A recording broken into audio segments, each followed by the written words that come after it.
You don't need to yell at me either. Yeah, you are, and you do not need to talk to me that way. I'm very courteous.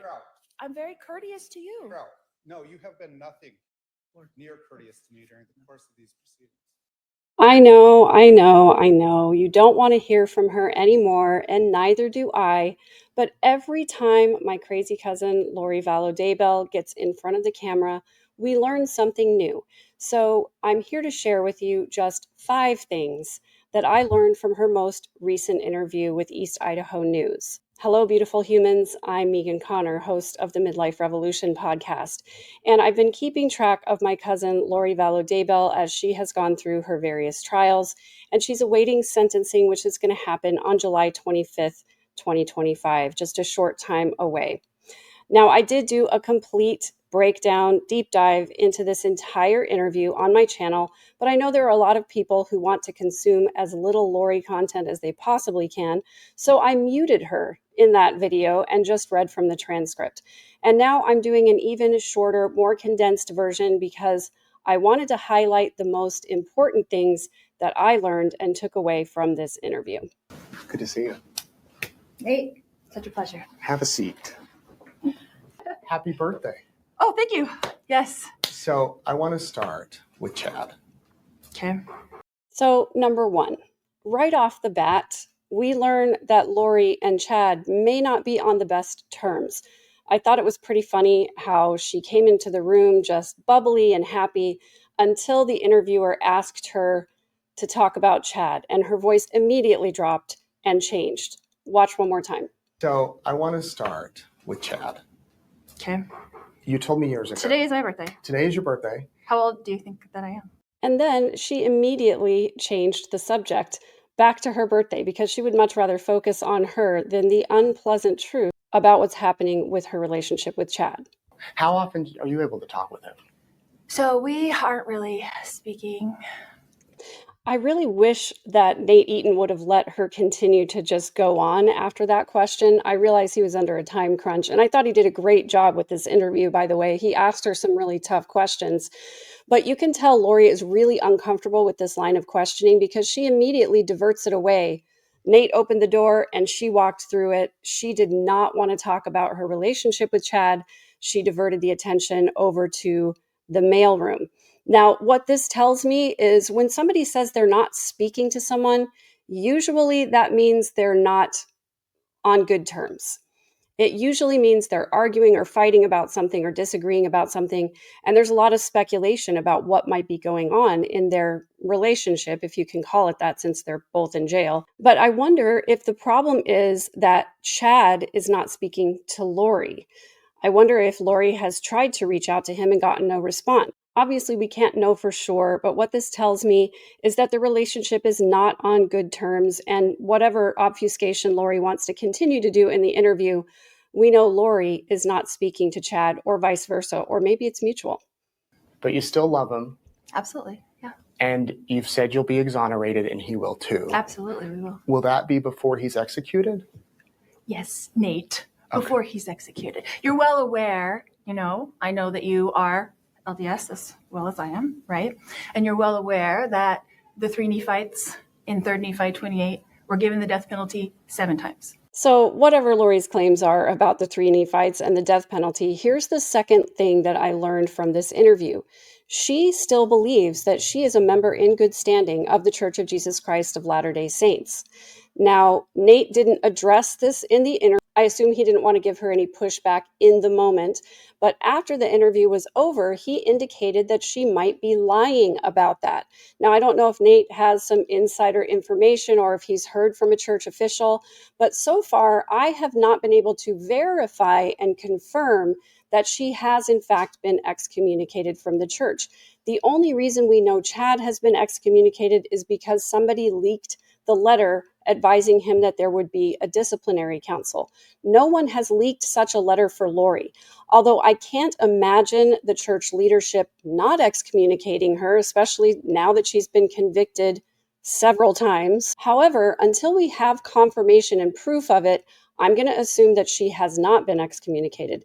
And obviously, Lori's delusional, but part of her delusion, or not, is that she's still a member in good standing of the LDS Church. She goes on in this interview to invoke the name of church president Russell M. Nelson, who she believes is a prophet and is going to be the one that tells us when it's time for the end times to start coming around.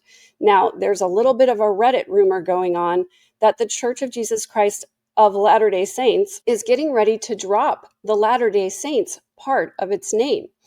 A church leader from a congregation said that they were advised to just call it the Church of Jesus Christ and to drop the Latter-day Saints part.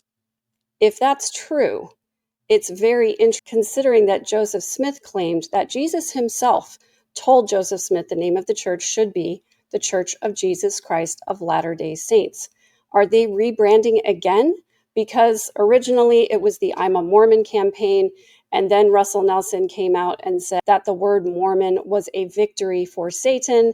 And now we find out that it's possible they could be dropping the Latter-day Saint part of their name, which kind of changes their position as far as preparing for the end time. Members have been told for nearly 200 years that the last days were going to happen any moment, and maybe they're dropping that Latter-day Saint part of the name is a way to get them more acceptable to mainstream Christianity, or maybe it's just that they do finally realize that these doomsday prepper end time beliefs aren't a good thing. Did you and Chad have anything to do with Alex's death? No, absolutely not. We were very surprised. No, absolutely not. We were very surprised. No, absolutely not. We were very surprised. So you see the way that Lori's eyelids come down and close when she says the word surprised. This is a third thing that I learned from this interview. Lori gives a flat denial. Nate asks her, did you have anything to do with Alex's death? And she says, no, absolutely not. We were very surprised. Her eyes close on the word surprised. This is one of those things that some people call eye blocking. It means you either don't want to face the truth, or you don't know the truth, or you're not going to share the truth. And in this case, I think Lori absolutely had something to do with Alex's death. I think her body language is confirmation of that. Now, feel free to disagree with me because this is just my opinion. And of course, these are not facts, but this is what I got out of the interview. Are you able to talk with other inmates? Yeah, you have no idea what it's like in there. Okay, I'm in max security. I'm in PC, which I didn't choose to be, but they put me in there for safety reasons. Tell me what PC means. So, protection. Okay. Yeah. Protective custody. Protective custody. So here's the next thing that I learned from this interview. Lori is in protective custody. Now, she calls it PC from the beginning. I think it's a little insider speak. She doesn't really want people to know what PC is, but when Nate sort of presses her for it, she does admit protective custody. Now, her body language to me looks like she's very ashamed of the fact that she's in protective custody. But when you look back at her face, I initially thought that the red above her eye was some sort of Jolly Rancher Kool-Aid jail makeup. But let's take a look at it again. That's how it is in there. But now, it does look a little bit symmetrical, like there are colors on both sides, but to me, it also looks like there is way more red on the right side of that eye than on the left side. And it looks like there's a possibility she may have tripped and fallen somehow in the jail. I'm not sure if that's why she's in protective custody, but it's clear she doesn't want to be. Now, before we get to the fifth and final, and I think the most important thing that I learned from watching this interview, please take a second to subscribe to the channel for more true crime deep dives. I am going to follow this case all the way through the sentencing, and then I'm going to be moving on to other cases that are at the intersection of narcissistic traits, personality disorders, high demand religion, and true crime. I do have an e-course where I teach people how to spot manipulative behaviors and how to defend against them. And you can find that at my website at third-verse.com, along with a free consultation call for one-on-one coaching. the people who lost their children, I lost my children. I lost them. But people, because of what you did.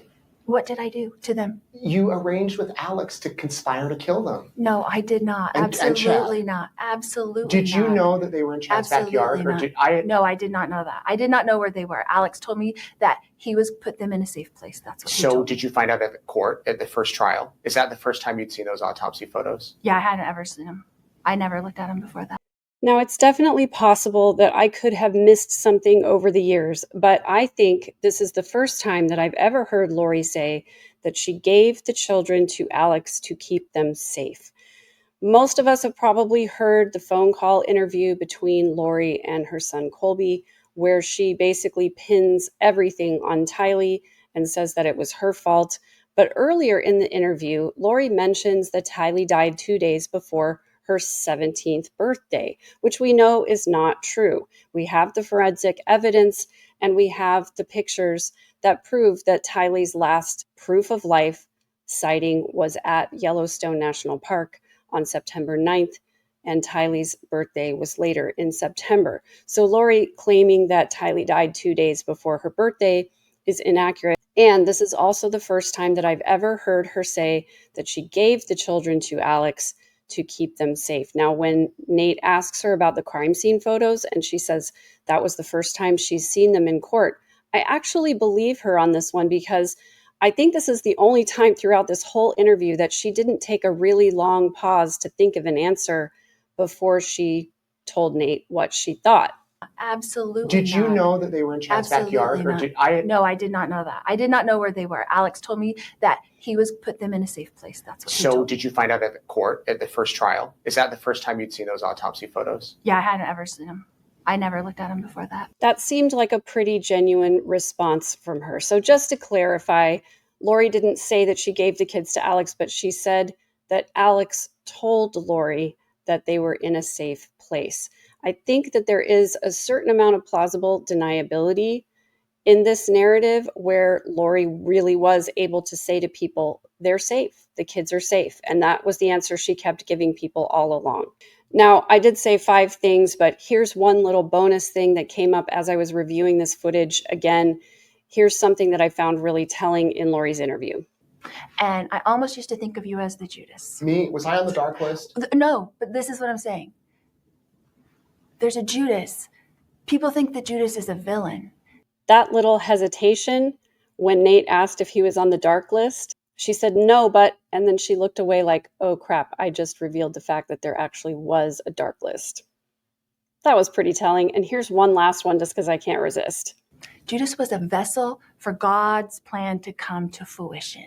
And he told me the other day, it's coming to full fruition. God did. Yes. Did you ever think you'd have the title of convicted serial killer? No, do I? Well, for people. I mean, I guess you could technically say that, but everyone in the world knows that I didn't hurt anyone. I've never hurt anyone. There's a little bit of a gleam in her eye when Nate suggests that people are calling her a serial killer. It seems like she's a little bit proud of it. No, do I? It just seems like there's a little bit of excitement and pride on her face that I haven't really seen before, and I think it's interesting. The look on her face does support one of the things that I was saying during the Brandon Boudreaux trial when there was so much controversy about bringing in the 404B evidence from her past crimes. I really do think that there is a part of Lori's psyche that wanted the jury to know what she had done, because I think she is proud of it on some level. And so that was the last thing that this interview revealed. Now, I did break down every piece of this interview, all of Lori's body language, her histrionics, and her silly expressions, not to mention her crazy beliefs and her religious delusions. That video is here. Please go and take a look at it, and I'll see you again soon.